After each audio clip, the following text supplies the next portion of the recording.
انا مش بتاع سوشي قوي بس هو حلو. الملخص، لو انت بتحب السوشي يبقى لازم تيجي المطعم ده الازياتيك بتاع الباشا.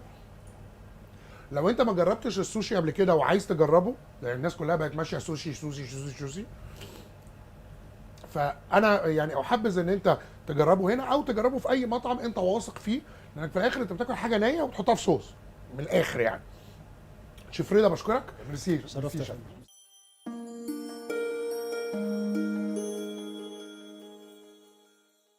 وبعد ما خلصت السوشي داخلين دلوقتي على التاي فود، نفتح المنيو بقى بتاعهم ونشوف عندهم ايه. بس الاول عشان انا كلمت رضا واحنا بناكل السوشي وقلت له الصويا معمول من ايه.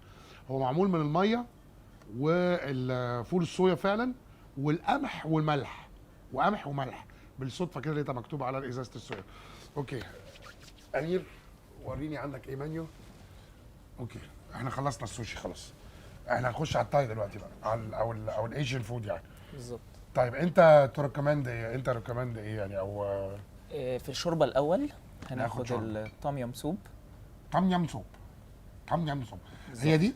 اه ده عباره عن جمبري وليمون وليمون جراس. وليمون ليفز، ليمون جراس ايه، عشب الليمون يعني. عشب الليمون. وبعدين ورق ليمون وجلانزا المشروم. بالظبط. جلانجا. جالانجا. ايه جلانجا ده؟ جالانجا أنا زي هجيب- عشب الليمون جراس بالظبط. اوكي حلو. وبعد السوب بعد السوب هناخد تشيكن باتاي. باتاي، تشيكن باتاي. اه اهي فين؟